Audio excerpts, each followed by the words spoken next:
Dia, galera. Tudo bom? Espero que vocês estejam bem. Aqui tudo bem também. Então vamos lá. Vamos continuar com o nosso conteúdo. A gente vai começar a falar agora, galerinha, de tabela periódica. Então vamos lá. A gente vai discutir um pouquinho o histórico de construção da tabela e vamos começar a falar de como nós vamos proceder para localizar um elemento na tabela periódica. Tranquilinho? Vamos lá, então. Vamos começar com o histórico de construção da nossa tabela. Em 1780, nós tínhamos apenas 14 elementos químicos conhecidos. Como a gente tinha pouco elemento, não era necessário se preocupar com a organização desses elementos. Conhecer as propriedades, conhecer as características de 14 elementos químicos era tranquilo. Em 1869, nós já tínhamos 60 elementos químicos conhecidos. Aí complica um pouquinho. Conforme vai aumentando a quantidade de elemento conhecido, vai sendo necessária a organização desses elementos, principalmente uma organização baseada nas semelhanças entre esses elementos químicos. Essa busca pela organização, ela teve 4 tentativas bem importantes. Na real, as 4 tentativas contribuíram para a construção da tabela periódica como a gente conhece hoje. A primeira tentativa foi a tentativa das tríades do Dobereiner, galera, em 1829. O Dobereiner dizia que a massa atômica de um elemento da tríade, lembrando que tríade é um conjunto de 3 elementos químicos, a massa atômica de um elemento da tríade era aproximadamente a média aritmética das massas atômicas dos outros 2 elementos vizinhos. Como a gente pode pensar nisso? Nós temos o elemento químico sódio, o lítio e o potássio, que são elementos vizinhos, eles estão um embaixo do outro na tabela atual. O Dobereiner falava que a massa de um dos elementos era a média aritmética da massa dos seus 2 elementos vizinhos. Tá aqui, ó.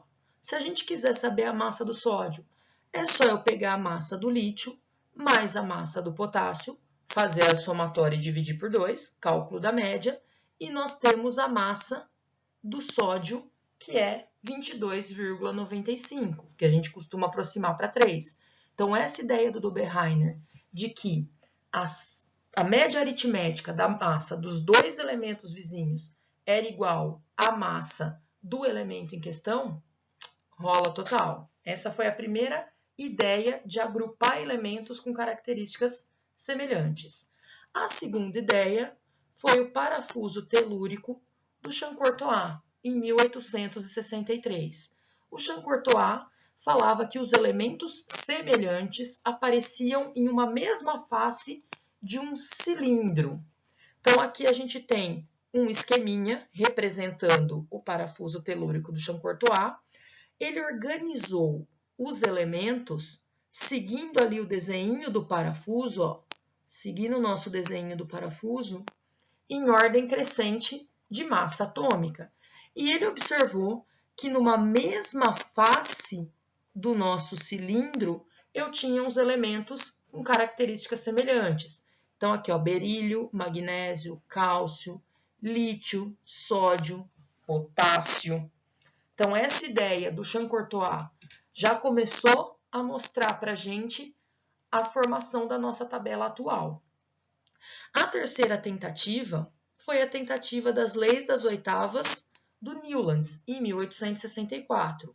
O Newlands colocou os elementos em linhas horizontais com 7 elementos químicos, em ordem crescente de massa.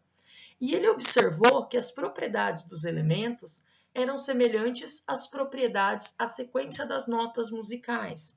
Então, se a gente observar ali a propriedade do primeiro elemento, no caso aqui do flúor, é semelhante à do 8º elemento, que é o cloro. Então, 1 flúor, 2 sódio, 3 magnésio, 4 alumínio, 5 silício, 6 fósforo, 7 enxofre. O oitavo, que é o cloro, tem propriedade semelhante ao primeiro, que é o flúor.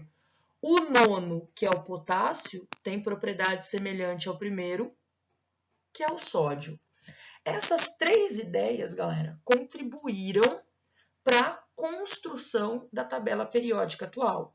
Mas o cara que foi mais importante e que realmente começou a organizar os elementos conhecidos da forma como a gente conhece hoje foi o Mendeleev. O Mendeleev ele mostrou para a gente uma classificação que se tornou a base da classificação moderna. A gente vai ver que a tabela do Mendeleev é muito semelhante à tabela que nós temos hoje. O Mendeleev disse que as propriedades físicas e químicas dos elementos dependiam das massas atômicas. Eram funções periódicas, ou seja, que vão se repetindo de período em período, das massas atômicas. O mais interessante do Mendeleev não foi só a questão da organização dos elementos, pensando nessas propriedades periódicas relacionadas com as massas atômicas. O mais interessante do Mendeleev foi que ele conhecia apenas 60 elementos químicos, lá em 1869, como a gente viu no slide anterior, mas mesmo conhecendo apenas 60 elementos, ele deixou algumas lacunas na tabela periódica que ele organizou, pensando em elementos que viriam a ser descobertos. Isso foi o mais impressionante. Não foi, né? Tem várias historinhas falando da construção da tabela do Mendeleev, que ele teve um sonho. Tem um livro que chama O Sonho de Mendeleev, que conta, entre outras histórias da química, conta essa história, mas isso ninguém sabe de verdade, ninguém estava lá, ninguém trocou ideia com o Mendeleev. A questão é, o Mendeleev, pensando nas propriedades, relacionando as propriedades físicas e químicas dos elementos com as massas, conseguiu enxergar que elementos ainda seriam descobertos, que esses 60 elementos químicos não parava por aí, que ia aparecer mais coisa. Então, se a gente observar aqui a tabela com os elementos conhecidos pelo Mendeleev, que são esses elementos que estão nesse cinza meio esverdeado aqui, essa corzinha meio estranha, e os elementos desconhecidos, que não eram, Mendeleev não conhecia esses elementos, mas ele conseguiu prever que eles seriam descobertos, a gente consegue perceber uma semelhança muito grande com a nossa tabela. Então, por exemplo, aqui, o alumínio, ele havia sido descoberto. Todo mundo já conhecia alumínio, conhecia a massa atômica do alumínio. Mas o galho, que é um caso bem interessante, não tinha sido descoberto. E o Mendeleev conseguiu meio que prever que o galho, que ia ser descoberto, um elemento com as características físicas e químicas muito semelhantes ao que o galho tem, que a gente comprovou quando foi descoberto. Então ele falou, ó, embaixo do alumínio nós teremos 2 elementos químicos localizados na tabela com tais características. O galho, por exemplo, ele disse que a massa do galho seria 69,70 unidades de massa atômica. A massa atômica conhecida do galho é 69,723. Então, assim, a precisão do Mendeleev foi uma coisa maravilhosa, galera. O germânio é o mesmo caso. Ele também falou que a massa do elemento que seria descoberto, que ele não chamou de germânio, seria 72,60. Quando o germânio foi descoberto, a galera conseguiu ver que a sua massa era 72,64. Não só a massa, mas muitas outras propriedades o Mendeleev conseguiu prever, né, a partir dessa relação das propriedades físicas e químicas com as massas atômicas. Então, a gente pode falar que o Mendeleev ele é realmente o pai da tabela periódica. Outros químicos vieram depois do Mendeleev e contribuíram com a construção da tabela. mas ele foi o cara que deu o passo um pouco maior para a gente ter a tabela como nós conhecemos hoje. A tabela como nós conhecemos hoje, ela foi montada a partir da lei periódica. Quem propôs essa lei periódica foi o Moseley, em 1913. O Moseley propôs que as propriedades dos elementos se repetem, que isso a gente vai falar nas próximas aulas, nas propriedades periódicas, quando esses são organizados em ordem crescente de número atômico. O Mendeleev propôs ordem crescente de massa atômica porque, em 1869, a ideia de átomo estava bem nebulosa ainda. Então, a galera não tinha noção de número atômico. Mas, em 1913, a gente já tinha até o modelo proposto por Rutherford. Aí, a ideia de número atômico já estava mais conceituada. O Moseley propôs que as propriedades dos elementos vão se repetir quando esses são organizados em ordem crescente de número atômico. A nossa tabela atual, então a tabela periódica moderna, a que nós usamos, está organizada em ordem crescente de número atômico. Beleza, galera?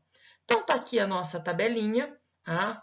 A tabela fornece informações importantíssimas para a gente, como símbolo do elemento químico, o seu número atômico, a sua massa atômica. Tá? Então, a gente tem muitas informações importantes que a gente consegue extrair da tabela. Mas, nesse momento, a gente vai começar a entender como localizar ou como procurar um elemento químico na tabela periódica. Então, primeira coisa, antes da gente chegar na localização de um elemento, vamos falar um pouquinho da organização da tabela, da sua construção, para a gente poder lá entender como que eu vou localizar um elemento. Então, a tabela periódica, ela lembra um jogo de batalha naval, galera. Ela é organizada em colunas e em linhas. Isso vai ser importante na hora de localizar um elemento na tabela. A coluna e a linha, belezinha? A coluna sentido vertical e a linha sentido horizontal. As colunas, se nós contarmos aqui, a gente vai ver que tem 18 colunas vertical. Essas 18 colunas são chamadas de famílias ou grupos. E os elementos localizados na mesma coluna, que estão um embaixo do outro, eles possuem as mesmas propriedades físicas e químicas. Então, isso é uma informação importante. Elementos localizados nas mesmas famílias ou grupos, cada coluna da tabela periódica, nós chamamos de família ou grupo. Temos 18 famílias ou grupos. Os elementos localizados em cada família possuem propriedades químicas e físicas semelhantes. Guardem bem essa informação. As linhas, galera, as linhas horizontais. Nós temos 7 linhas horizontais. Essas linhas são chamadas de períodos. Os elementos de um mesmo período, então cada grupo de elementos localizados na mesma linha, eles não possuem propriedades físicas e químicas semelhantes. Quem tem propriedade física e química semelhantes são elementos localizados nas mesmas famílias. Nos mesmos períodos, não. Tranquilinho? Então, a nossa tabela está organizada em 18 famílias ou grupos e em 7 períodos. Sussu? As propriedades físicas, que isso também são informações que é legal a gente falar agora, mas guardar para usar depois, as propriedades físicas vão depender da massa do elemento e do tamanho do átomo do elemento. E as propriedades químicas, que é aqui que a gente vai começar a trabalhar, depende da distribuição eletrônica do átomo no estado fundamental. Então, a gente vai voltar a usar a distribuição eletrônica para localizar um elemento na tabela e entender a relação que ele tem com os seus vizinhos. Vamos lá, então. Vamos começar a falar um pouquinho da posição dos elementos na tabela periódica, então.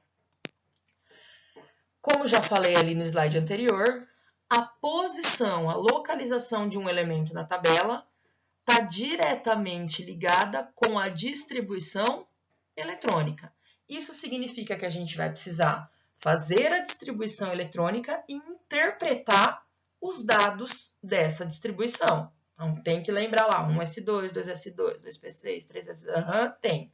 Tá? Para a gente conseguir encontrar, localizar um elemento na tabela, a gente vai precisar das duas informações que eu falei no slide anterior.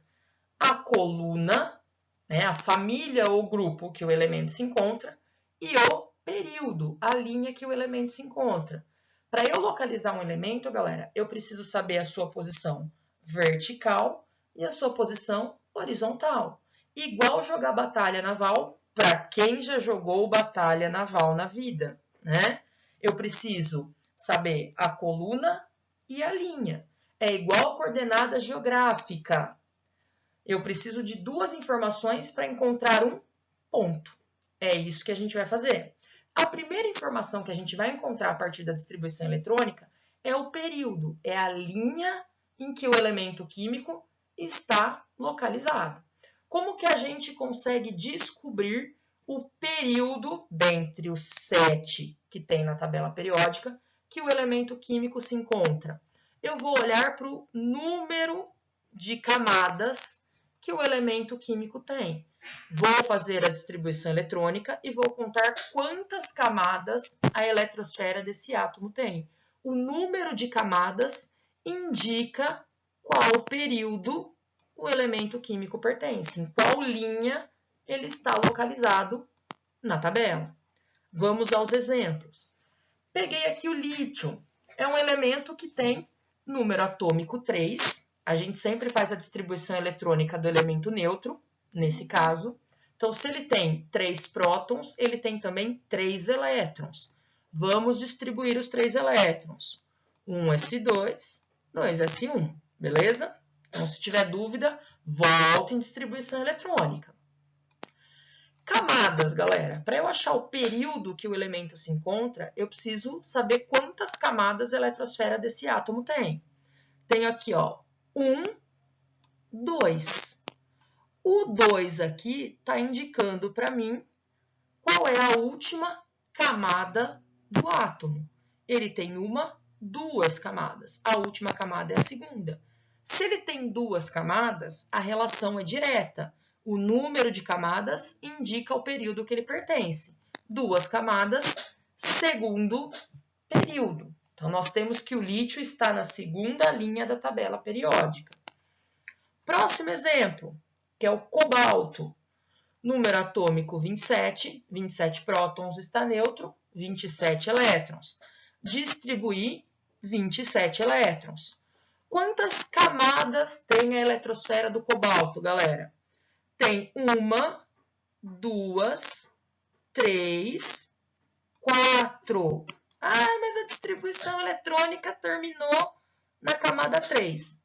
Foda-se, não faz mal.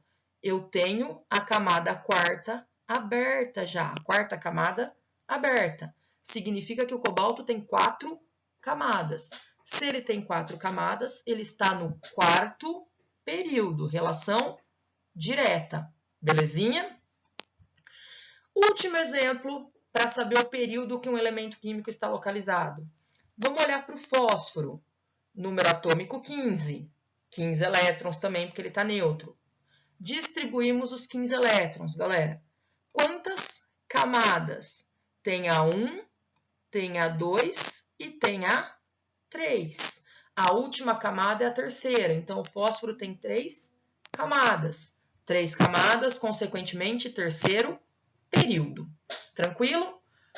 É direta a relação, galera.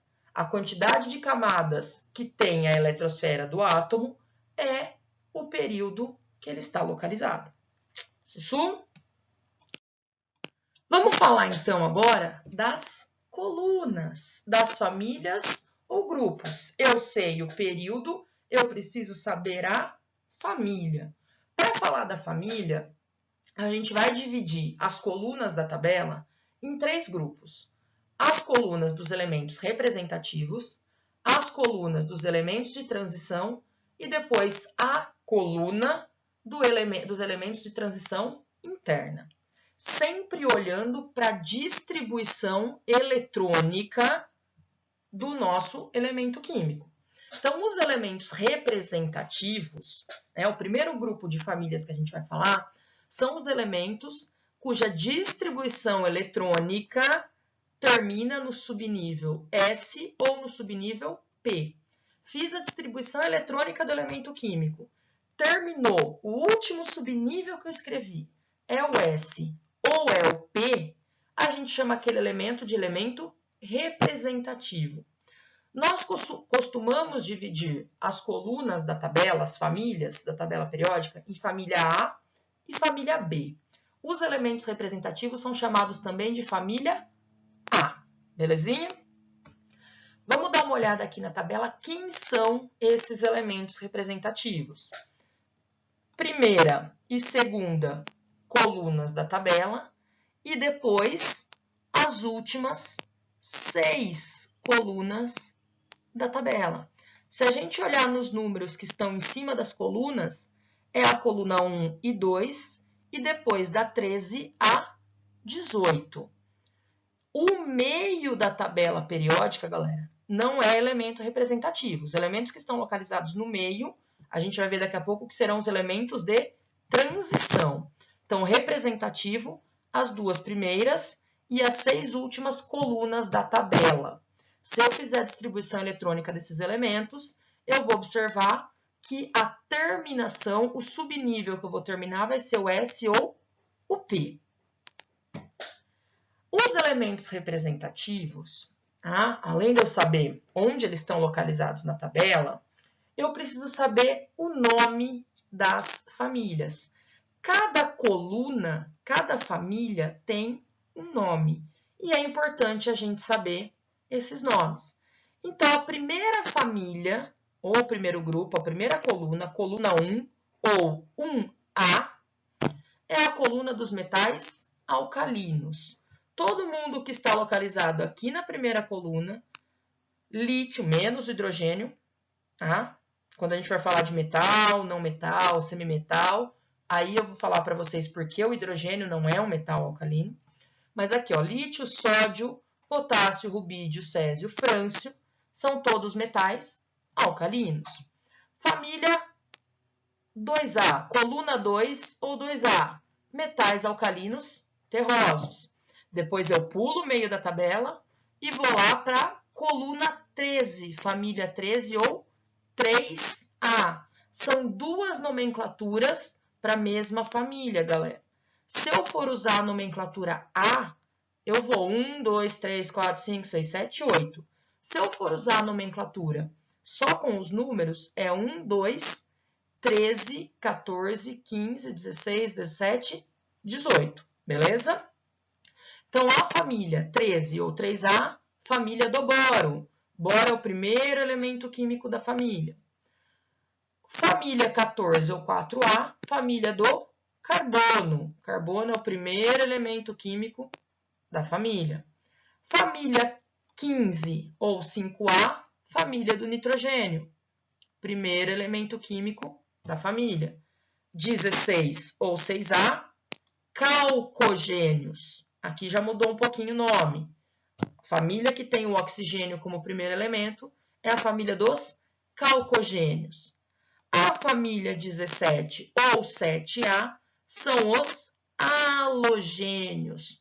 Flúor, cloro, bromo, iodo, astato. Família dos halogênios. E a última família, que é a 18 ou 8A, já é nossa conhecida, que é a família dos gases nobres.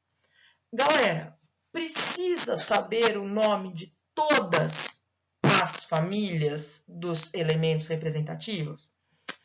É legal, é importante, mas se você não conseguir lembrar todas as famílias, tem 3 que são importantes. Essas 3 a gente não pode esquecer, que é a família 1A, dos metais alcalinos. Precisa lembrar que os elementos da família 1A, tirando o hidrogênio, são chamados de metais alcalinos. A família 2A, metais alcalinos terrosos, e a família 7A, que são os halogênios. Então, essas 3 famílias, é importante para elas que você saiba relacionar o número da família, a coluna, com o nome. Beleza? Outra informação importante. A gente pode observar, galera, que o número da família ele é igual ao número de elétrons na camada de valência da eletrosfera, na última camada da eletrosfera. Então, aqui, ó, família 5A tem 5 elétrons na última camada. Família 7A tem 7 elétrons na última camada. É a partir dessa relação que a gente vai conseguir descobrir em qual família o elemento se encontra. Olhando também para a distribuição eletrônica. Os elementos da família 8A vão ter sua distribuição eletrônica terminada em S2, P6. Se eu olhar aqui, ó, eu tenho 2 elétrons mais 6 elétrons. Na última camada, eu tenho 8 elétrons. Belezinha? Então, o número de elétrons da última camada vai indicar para mim qual família o meu elemento está localizado. Vamos ver como isso rola? Vamos lá nos exemplos. Começar com o magnésio. Distribuir aqui os 12 elétrons do magnésio, galera. Preciso saber quantas camadas tem o magnésio. Então, contei lá 1, 2, 3 camadas. A terceira camada é a última. Eu vou dar atenção para ela. Então, vou lá para a última camada e vou olhar. Eu tenho só o subnível S na última camada com 2 elétrons. Se eu tenho 2 elétrons na camada de valência, significa que o meu elemento está localizado na família 2A, ou família 2. Então, é direto, galera. Quantas camadas tem o átomo de magnésio? 3. Na camada 3, eu só tenho subnível S, porque pode aparecer mais subnível nas camadas, mas aqui eu tenho só o subnível S com 2 elétrons. 2 elétrons na camada de valência, família 2A. Belezinha? Próximo exemplo, o silício. Fizemos a distribuição eletrônica dos 14 elétrons do silício e vamos lá. Camada 1, camada 2, camada 3. O silício também tem 3 camadas, mas qual é a diferença? A camada 3 do silício tem subnível S e subnível P. Eu preciso contar os elétrons dos 2 subníveis. Eu preciso somar os elétrons do subnível S e do subnível P para ver quanto eles têm na última camada. Então, o subnível S tem 2 elétrons e o subnível P mais 2. Isso significa que na última camada, que é a terceira, o átomo de silício tem 4 elétrons.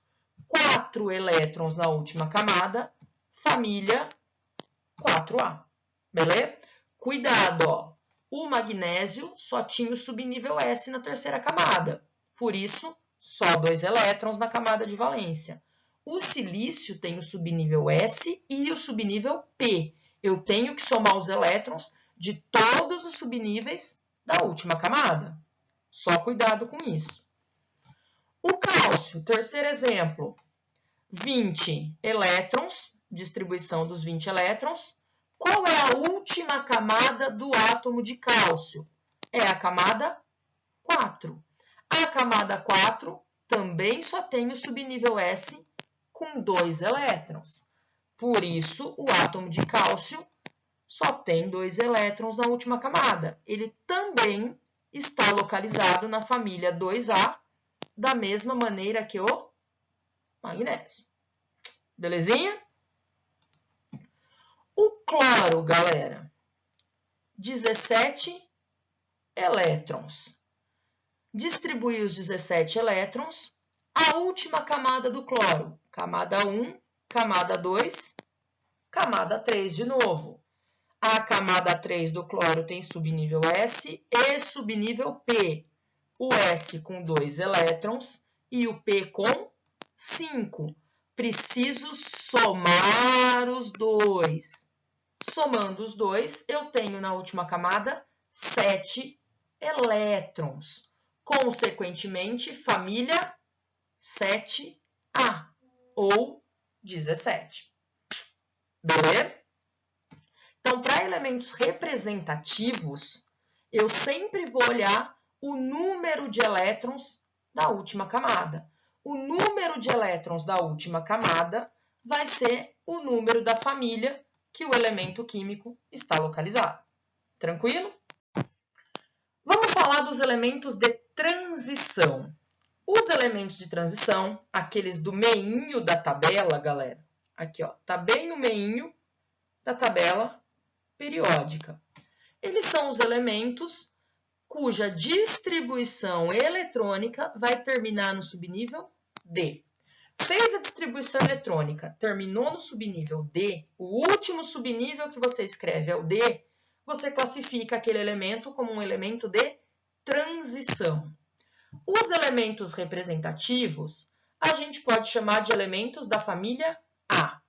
Os elementos de transição, a gente pode chamar de elementos das famílias B. Tranquilo? Podemos chamar também os elementos de transição de metais de transição, que a gente vai ver mais para frente que todos eles são classificados como metais. Então, elemento de transição ou metal de transição dá na mesma. Como é que a gente vai localizar um elemento de transição na tabela? Vai ser um pouquinho diferente do que a gente fez para o elemento representativo, então tem que tomar cuidado. Quando eu quiser localizar um elemento na tabela, fiz a distribuição eletrônica, a primeira coisa que eu tenho que observar é se o cara é um elemento representativo ou de transição. Observa o último subnível que foi escrito, porque as maneiras de encontrar os elementos na tabela são diferentes. Para elemento de transição, galera, eu vou precisar somar os elétrons do subnível D, que foi o subnível que terminou a distribuição eletrônica, com os elétrons do subnível S anterior ao subnível D.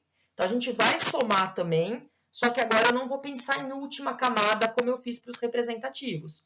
Eu só vou fazer a somatória dos elétrons do subnível D e do S anterior. Vamos ver como que isso rola. Primeiro exemplo é o escândio. Distribuir os 21 elétrons do escândio. Tá ali, galera. Não preciso me preocupar com camada. Terminou no subnível D, elemento de transição.